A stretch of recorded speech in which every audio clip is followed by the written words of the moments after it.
السلام علیکم ورحمۃ اللہ وبرکاتہ۔ یہ ہے 7ویں جماعت کی کتاب، سبق نمبر 10، ماں باپ سے محبت۔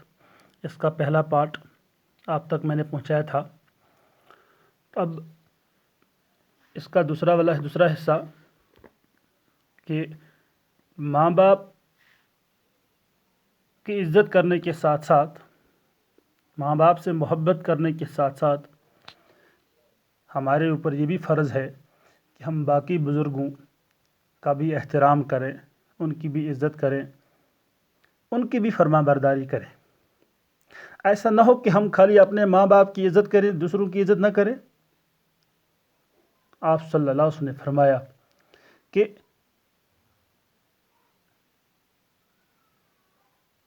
ایک زمانہ آئے گا جب لوگ ماں باپ پر لعنت بھیجیں گے، اپنی بھائی بہنوں کو گالیاں دیں گے، تو اس پر صحابہ رضوان اللہ علیہ اجمعین نے بڑے تعجب ہو کر فرمایا تھا کہ ایسا بدبخت کون ہوگا، ایسا بدبخت انسان کون ہو سکتا ہے جو اپنے ماں باپ پر لعنت بھیجے، جو اپنے ماں بہن کو گالی دے۔ تو آپ صلی اللہ علیہ وسلم نے فرمایا کہ وہ خود ماں باپ کو گالی نہ دے، خود اپنی بہن بھائیوں کو گالی نہ دے، بلکہ جب وہ دوسروں کے بہنوں، دوسروں کی ماؤں کو گالیاں دے تو جواب میں دوسرے لوگ ان کی ماں باپ کو گالیاں دیں گے۔ جب وہ دوسروں بزرگوں کی عزت نہ کرے، بے عزتی کریں، تو دوسرے لوگ ان کے بزرگوں کی عزت نہ کریں۔ یعنی انڈائریکٹلی جب ہم کسی کی ماں کو گالی دیتے ہیں، جب ہم کسی کی بہن کو خدا نخواستہ گالی دیتے ہیں، برا بھلا کہتے ہیں، تب جواب میں وہ بھی ہمارے ماں باپ، ہماری ماں بہنوں، ہمارے بیٹیوں بچیوں کو گالیاں دیتے ہیں۔ یعنی اس طرح سے ہم نے خود اپنے ماں باپ کے اوپر لعنت بھیجی یا گالیاں بھیجی۔ تو اس لیے ہمیں چاہیے کہ کبھی چاہے وہ کوئی غیر ہی کیوں نہ ہو، چاہے کوئی دوسرے مذاہب کے لوگ کیوں نہ ہو، کسی کو گالی نہ دے، کسی کو برا بلا نہ کہیں۔ کہتے ہیں کہ دنیا ایک آئینہ ہے، دنیا ایک شیشہ ہے، یہاں جس طرح دیکھو گے اسی طرح پاؤ گے۔ ہاں، تو ماں باپ کے اولاد کا مرتبہ ہے، اولاد سے محبت تو ہر ایک کو ہوتی ہے، لیکن اگر اس نیت سے محبت کی جائے کہ اللہ تعالیٰ کا حکم ہے تو اس کی تعمیل کر رہا ہوں، تو محبت پر ثواب بھی ملے گا۔ یعنی ماں باپ اگر اپنے بچوں سے محبت اس نیت سے کریں کہ یہ اللہ تعالیٰ کا حکم ہے، ماں باپ خالی اپنے خونی رشتے کی وجہ سے بچوں سے محبت نہیں کرتے ہیں، بلکہ یہ اللہ تعالیٰ کا حکم بھی ہے کہ اپنے بچوں سے، اپنے اولاد سے محبت کرو، ان کی صحیح تربیت کرو، ان کی دیکھ بھال کرو۔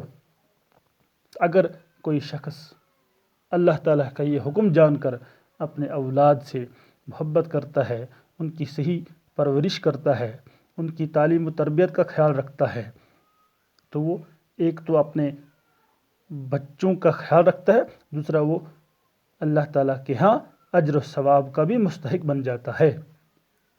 یعنی اب جو کچھ وہ اپنے بچوں پر خرچ کرے گا، تو جب نیت صاف ہوگی تو پڑھانے، لکھانے، سکھانے اور سدھارنے میں بھی اللہ کے حکم کی تعمیل کی جائے گی، کیونکہ اللہ تعالیٰ نے جس طرح اولاد کی پرورش فرض کی ہے، ایسے ہی یہ بھی فرض کیا ہے کہ ان کو اچھی باتیں بھی بتائی جائیں، یعنی انہیں اچھے آداب سکھائے جائیں، انہیں اچھے انسان بنانے کے لیے محنت کرے، تاکہ کل جا کے وہ سوسائٹی میں، سماج میں اچھے شہری، اچھے فرد کا رول نبھا سکیں۔ لڑکیوں کی پرورش، ان کی تہذیب و تربیت کی خاص طور پر تاکید کی گئی ہے۔ ہمارے رسول صلی اللہ علیہ وسلم نے ایک حدیث فرمایا ہے کہ اگر کسی کی 3 بچیاں ہیں تو وہ اچھی طرح سے ان کی پرورش کرے گا تو اس کے لیے جنت کی بشارت ہے۔ تو جب کسی نے پوچھا کہ اگر کسی کی 2 ہی بچیاں ہیں، تو رسول صلی اللہ علیہ وسلم نے جواب دیا اگر وہ ان 2 بچوں کی ہی اچھی طرح سے تربیت کرے گا، انہیں پالے گا، تو اس کو بھی جنت نصیب ہے۔ یعنی اگر کسی نے اور پوچھا اگر کسی کی 1 ہی بچی ہے، تو اس پہ بھی رسول صلی اللہ علیہ وسلم نے فرمایا اگر وہ 1 ہی بچی بھی کسی کے پاس ہو، اس کی اچھی طرح سے تربیت کرے، اس سے اچھی طرح سے پالے، اس کی شادی کرے، تو اس کے لیے بھی جنت کی بشارت ہے۔ یعنی لڑکوں کے پالنے کے لیے جنت کی بشارت نہیں دی گئی ہے، بلکہ لڑکیوں کے صحیح تربیت صحیح طرح سے پالنے پر اللہ کے رسول صلی اللہ علیہ وسلم جنت کی بشارت دی گئی ہے۔ اب وہ لوگ خوش نصیب ہیں جن کے پاس بچیاں ہیں، پھر وہ اچھی طرح سے ان کے تعلیم، ان کے کھانے پینے کا اہتمام کرتے ہیں۔ تو حضرت صلی اللہ علیہ وسلم کا ارشاد ہے کہ لڑکیوں کی پرورش دوزخ کی آگ کے لیے پردہ بن جائے گی۔ اسی طرح جو یتیم بچوں کی پرورش کرتا ہے، جو یتیم بچوں کے لیے کھانے پینے کا انتظام کرتا ہے، جو یتیم بچوں کے پڑھانے، ان کے رہن سہن کا، ان کا خیال رکھتا ہے، اسے بھی جنت کی بشارت دی گئی ہے۔ غرض ہمارے اسلام میں بچوں کو پالنے، لڑکیوں کی پرورش کرنے، یہاں تک کہ یتیم بچوں کے سر کے اوپر ہاتھ رکھنے پر بھی جنت کی بشارت دی گئی ہے۔ تو ہمیں چاہیے کہ ہم اپنے دین کی پیروی کریں اور اپنے ماں باپ سے محبت کریں، اپنے رسول صلی اللہ علیہ وسلم سے محبت کریں، اپنے بچوں سے محبت کریں، اپنے بھائی بہنوں سے محبت کریں، ان کا احترام کریں، ان کی فرما برداری کریں، ان کی اطاعت کریں۔ اور ایک بات یاد رکھیں کہ ہمارے ماں باپ ہمارے لیے کبھی بھی برا نہیں چاہتے۔ ہمیں ہر وقت یہ خیال رکھنا چاہیے کہ ہم سے ہمارے ماں باپ کبھی ناراض نہ ہو جائیں، کیونکہ ماں باپ کی ناراضگی میں اللہ تعالیٰ کی ناراضگی ہے۔ اگر وہ ہم سے روٹھے ہیں، اگر وہ ہم سے ناخوش ہیں، تو سمجھ لینا چاہیے کہ اللہ تعالیٰ ہم سے ناخوش ہے۔ اپنے ماں باپ کے ساتھ وقت گزارنا چاہیے، ان کے ساتھ باتیں کرنی چاہیے، ان کی تمام باتوں پر عمل کرنی چاہیے، کیونکہ وہ ہمیشہ ہماری ترقی کے لیے کوشاں رہتے ہیں، ہماری اچھائی کے لیے، ہمارے نیک اور بہترین فیوچر کے لیے، مستقبل کے لیے وہ ہمیشہ کوشاں رہتے ہیں، اللہ تعالیٰ سے دعائیں کرتے رہتے ہیں۔ اور ہمیں بھی چاہیے کہ ہم ان کا احترام کریں۔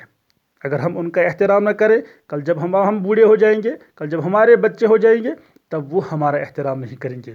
میں نے پہلے ہی عرض کیا تھا کہ دنیا ایک شیشہ ہے، جس طرح یہاں ہم دیکھیں گے اسی طرح پائیں گے۔ اگر آج ہم اپنے ماں باپ کی بے عزتی کریں، ان کا دل دکھائیں، تو کل ہمارے بچے ہمارا دل دکھائیں۔ وہ سنا ہوگا، وہ کسی نے وہ اپنے جب اس کا باپ بوڑھا ہو گیا تھا تو اس نے ایک دن اس کو بوری میں بھر کے جنگل لے جیا۔ جب اونچائی کسی حد تک اونچائی پہ پہنچا تو وہاں سے چاہا کہ میں اس کو نیچے دھکیل دوں، تو بوری میں سے باپ نے آواز دی، بیٹا تھوڑا اور اوپر لے جائے، کیونکہ تو بیٹے نے تعجب ہو کر پوچھا کہ ابا جان ایسا کیوں کروں؟ کہا کیونکہ میں نے اپنے باپ کو اس سے اوپر والی جگہ سے نیچے پھینکا تھا۔ تو وہ بیٹا تھوڑا دانشمند تھا، اس سے خیال آیا کہ اگر میرے باپ نے اپنے باپ کو پھینکا تھا تو آج اس کا بدلہ اس کو مل رہا ہے، اب اگر میں اپنے باپ کو پھینکوں گا تو کل مجھے اس کا بدلہ ملے گا، میرا بیٹا مجھے یہاں سے نیچے دھکیل دے گا۔ تو اس نے اپنے باپ کو وہاں سے واپس لایا۔ غرض جیسا سلوک ہم اپنے ماں باپ سے کریں گے، ایسا ہی سلوک ہمارے بچے ہمارے ساتھ کریں گے۔ جب ہم دوسرے کے بزرگوں کی عزت کریں گے تو دوسرے لوگ ہمارے بزرگوں کی عزت کریں گے، اس طرح وہ بھی محفوظ رہیں گے، ہم بھی محفوظ رہیں گے۔ اسی طرح سے دنیا کا اس نظام چلتا رہے گا۔